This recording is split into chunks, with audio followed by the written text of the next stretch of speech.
नमस्कार मैत्रिणींनो, रंजना किचनमध्ये तुमचं अगदी मनापासून स्वागत आहे. आज आपल्याला 3 भाज्यापासून रेसिपी बनवायची आहे, म्हणजे एकत्र करून.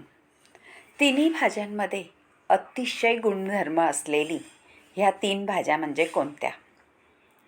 तांदूळाची भाजी आहे, पालकची भाजी आहे आणि शेपूची. शेपूची भाजीमध्ये भरपूर प्रमाणात जीवनसत्व असतात, लोह, कॅल्शियम आणि पचनक्रिया सुधारण्यासाठी भरपूर फायदेशीर भाजी असते. आणि शेपूची भाजी ह्यामध्ये प्रोटीन, फायबर भरपूर प्रमाणात असल्यामुळे आपल्या शरीराला तेवढीच उपयोगी आहे. तांदूळजा भाजी ही सुद्धा जीवनसत्वाने भरलेली आहे. आता त्या स्वच्छ धुवून घेतल्यात भाज्या आणि आपल्याला कापून घ्यायच्या आहेत. जशा जमतील तशा बारीक कापायच्या आहेत. आणि त्यासाठी आपल्याला काय लागणार आहे? शेंगदाणे घेतलेत अर्धी वाटी. हे आहे पीठ, बेसन पीठ, हिरवी मिरची आणि लसूण. 10-12 पाकळ्या लसणाच्या आहेत, 7-8 मिरच्या आहेत आणि 1 चमचा जिरं, म्हणजे टीस्पून अर्धा छोटा बारीक चमचा घेतलेला आहे जिरं. आणि शेंगदाणे हे वाटून घ्यायचं आहे अगदी बारीक. आणि हे पीठ कधी वापरायचं आहे ते नंतर सांगणार आहे. आता वाटून झाल्यानंतर कढई ठेवलेली आहे, त्यामध्ये तेलही घातलेलं आहे. 2 चमचे तेल घालायचं आणि गरम झाल्यानंतर आपल्याला त्यामध्ये आपण वाटण करून घेतलेलं आहे ते घालून घ्यायचं आहे. हिरवी मिरची, लसूण, जिरं आणि शेंगदाणे हे वाटण घालून घेतल्यानंतर ते तेलामध्ये छान परतायचं आहे. तेलात परतल्यानंतर त्याचा स्वाद अगदी भारी येतो, वेगळाच. तुम्ही कधी ही भाजी करून अशी पाहिली का? नसली पाहिली तर व्हिडिओ संपूर्ण पहा. अगदी आपल्या शरीराला उपयोगी पडणारी तेवढीच चविष्ट आणि चटकदार भाजी आहे. तुम्ही 1 भाकरी किंवा 1 चपाती खाण्याऐवजी 2 चपात्या नक्कीच जास्त खाल. आता हे पाणी सुद्धा मी ओतून घेतलेलं आहे मिक्सरमध्ये. जे लागलेलं आपलं वाटण त्यामध्ये थोडं पाणी घातलं आणि ते सुद्धा आपल्या कढईमध्ये ओतून घेतलेलं आहे. आता ढवळून व्यवस्थित झालेलं आहे. त्यामध्ये आपल्याला घालायचं आहे चवीनुसार मीठ. घालून घेऊ.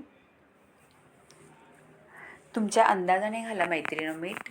मिरच्या तुम्ही जेवढ्या घातल्या असेल त्याप्रमाणे. आता मीठही छान हलवून घ्यायचं आहे त्यामध्ये. आणि आता आपल्याला त्याच्यात भाज्या घालून घ्यायच्या आहेत. भाज्या तर तुम्हाला सांगितलंच आहे. ही आहे तांदूळाची भाजी कापलेली,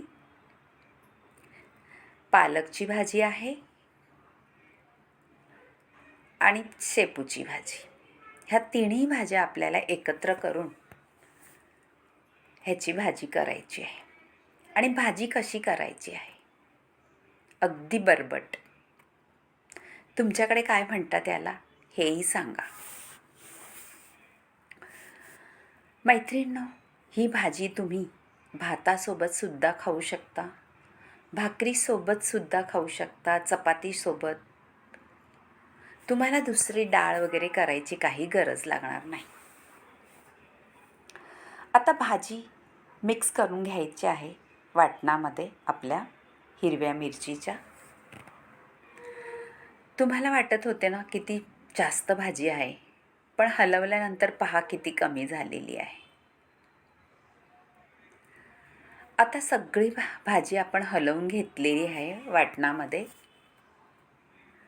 आणि त्यानंतर आपल्याला ही शिजून घ्यायची आहे. शिजवल्यानंतर बेसन पिठाचं काय करायचं आहे, कसं टाकायचं आहे हे तुम्हाला सांगणार आहे. मैत्रिणींनो, ही जर भाजी खाल्ली तर आपल्या शरीराला तर उपयोगीच आहेच, पण ही भाजीच्या तुम्ही प्रेमात पडाल. इतकी चवदार भाजी होते. आता हे बेसन पीठ आपल्याला पाण्यामध्ये हलवून घ्यायचं आहे. आणि आता भाजी आपली शिजलेली आहे. थोडीशी शिजायची बाकी आहे. बाकी तर शिजलेलीच आहे.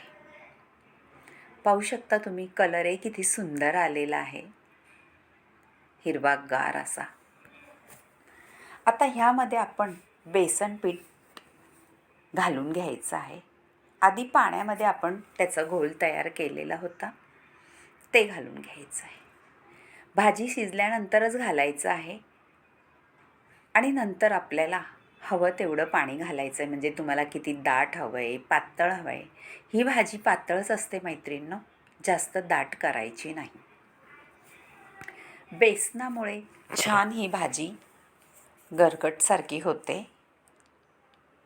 नक्की करून पहा आणि आवडली तर रंजन किचनला लाईक करा, शेअर करा, कमेंट करायला विसरू नका आणि सबस्क्राईब करा. आता छान दणदणा उकळी आलेली आहे आणि आपलं पीठही शिजलेलं आहे. ह्या पद्धतीत ही भाजी केल्यानंतर अजूनही आपल्याला ट्विस्ट आहे त्याच्यामध्ये. ते काय आहे ते बघायचं आहे. आता भाजी आपली 100% शिजलेली आहे. बाजूला मी तेल गरम करत ठेवलेलं आहे. त्यामध्ये जिरं आणि लसणाच्या पाकळ्या ह्याची फोडणी द्यायची आहे वरून. लसूण या फोडणी. आता ही फोडणी दिल्यानंतर एकजीव करायची आहे आणि वाढून घ्यायची आहे. नक्कीच ही रेसिपी आवडली असली तर तुमच्या मैत्रिणीसोबतसुद्धा शेअर करा. अगदी चटकदार, तुमच्या जिभेवरची चव विसरणार नाही इतकी भन्नाट रेसिपी होते. ज्वारीच्या भाकरीबरोबर, बाजरीच्या भाकरीबरोबर, तांदळाच्या भाकरीबरोबर, चपातीबरोबर, भाताबरोबर, कशाही बरोबर ही भाजी खाल्ली तरी तेवढीच चविष्ट लागणार आहे. आता वाढून घेतलेली आहे आणि ताव मारणार आहे. पहा, तुम्हाला आवडली तर नक्कीच कमेंट करून सांगा ही भाजी तुम्हाला कशी आवडली. आणि करूनही खा. खरंच हेल्दी भाजी आहे. 3 भाज्याची एकदम केलेली रेसिपी. आवडली तर कमेंटमध्ये कळवा, म्हणजे मला नक्कीच कळेल तुम्हाला माझ्या रेसिपी आवडतात का. बाय बाय मैत्रिणींनो, भेटूया पुढच्या रेसिपीत. बाय.